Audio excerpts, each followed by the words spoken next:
A little more than a week after he announced he's running for election again, former President Donald Trump is once again trying to defend himself after hosting a Holocaust denier at Mar-a-Lago for dinner.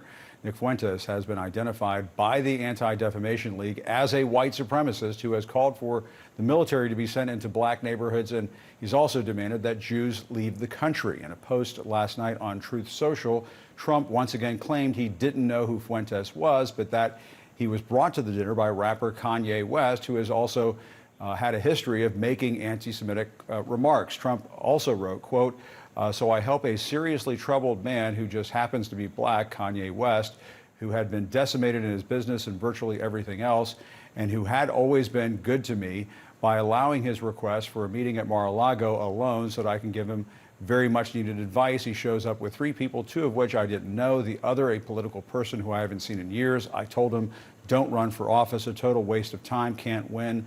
And then the rest you can read there on screen. Joining me now, CNN political analyst and White House correspondent for the GRIO, April Ryan, and CNN political commentator and Republican strategist Alice Stewart. April, let me start with you first. I believe that was the 4th attempt by Trump to say, don't blame me. But not once has he said that he was sickened to be in the presence of a Holocaust denier, which is what any normal human being would say. Well, you know, I talked just before this segment, I talked to Jonathan Greenblatt of the Anti-Defamation League, and he said, you just talked about some of the things he said, but he said it's awful, appalling, and it's totally in character for Donald Trump. And he said he also brought up the example that he didn't know who David Duke was. So that's kind of going back to this moment.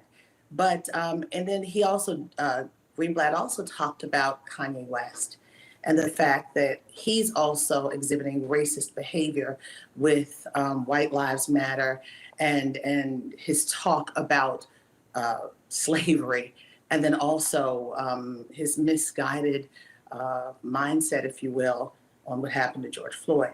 So Donald Trump was in company that does not bode well for his attempts to endear the Jewish community, nor the black community, and even the community at large, because this is viewed as racist, anti-Semitic, and more.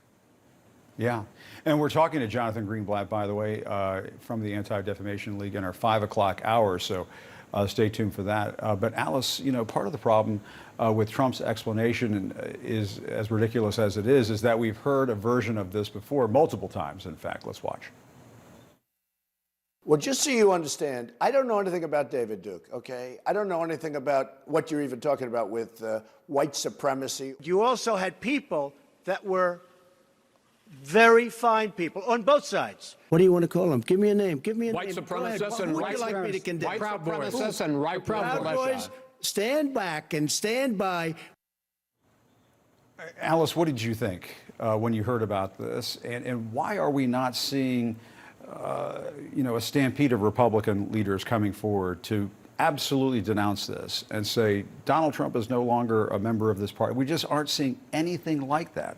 Why not? I expect to see more of that. We had Arkansas Governor Asa Hutchinson on State of the Union this morning. He talked about this. He said when you meet with people, you empower them. And it's wrong to have people like this in your presence, in your home, basically. And to be quite honest, Jim, you're known by the friends you keep. And if a friend of yours brings an anti-Semite, a racist to your home, it says just as much about you as it does about them. And the fact that Donald Trump allowed this person down to Mar-a-Lago says an awful lot about him. When you bring someone to the table, you give them a voice in the conversation. And now this anti-Semite Holocaust denier has a big platform and a voice for his hatred, and that's wrong.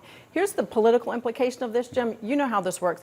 Anyone who's seriously looking at being the Republican candidate in 2024, you're up in Ohio, you're up in Iowa, you're in New Hampshire, you're in South Carolina. You're having dinners with pastors and farmers at the Machine Shed in Des Moines, Iowa, not with racists and anti-Semites in a country club down in Florida. So this, I think, will have tremendous political implications for him as we move forward, because there are other options out there to think about. In April, President Biden on Nantucket this weekend was asked about this. And, you know, you and I both know, April, covering the White House, sometimes the president hears a question, doesn't want to answer, doesn't need to answer it. But President Biden made this comment. Let's watch. Mr. President, what do you think of Donald Trump having dinner with the White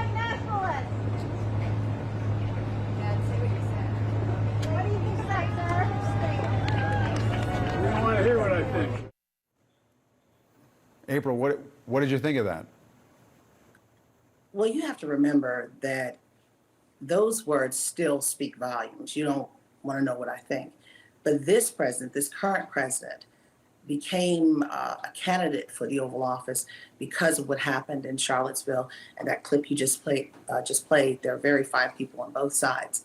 But at the end of the day, you have a president of the United States who realizes that the man who was the impetus for him to run again is doing it all over again. And this could indeed be his opponent. So he is probably being very strategic. If I'm putting on my understanding cap of what a president does, he's probably being very strategic in this moment as to when to talk and how to talk about Donald Trump. But also, one thing that we are forgetting in this conversation, I wonder what Jared Kushner, his son-in-law, is saying about this moment. That is one person I want to hear from as well in this moment. Yeah, absolutely. And Alice, let's move on to something else besides you know who. Twitter's new owner, Elon Musk, said on Friday, and this kind of goes to what you were talking about a few moments ago, that he would support Florida Governor Ron DeSantis if he were to run for president in 2024. He made the comment as part of a lengthy thread about why he had decided to give Trump his Twitter account back. He's obviously a billionaire who now owns this platform. But what impact do you think that has, that Elon Musk is, and you're hearing this from other folks in the Republican Party. There's a lot of movement towards Ron DeSantis, which is maybe it's a sort of a hold there, a placeholder for anybody but Trump. Right. Look, one of the things that we're seeing a lot more from Republicans and Elon Musk and people with big platforms and voices is we do need to turn the page. And another thing that Musk said was that he would support someone that is more centrist and sensible. And he has expressed his concerns about the Biden administration. So I think it's positive that you have someone with a platform like Elon Musk to encourage people, specifically Republicans, let's find someone a lot more sensible than this. And I encourage Trump's base, now is a good time to listen to those voices. Here's my message to Trump's base. If you really want to help Trump's legacy, you need to lock arms and line up behind someone else, someone who is more centrist, someone who is a rational Republican, a common sense conservative, someone that can win a general election. Because I can tell you, Jim, and you know how this works, someone that is as extreme as Donald Trump and an election denier cannot win a national election in the future. And we learned that from this past midterm election. Well, he keeps losing. I mean, he is, right. Was a loser in 2018 and midterms there, 2020, and of course 2022.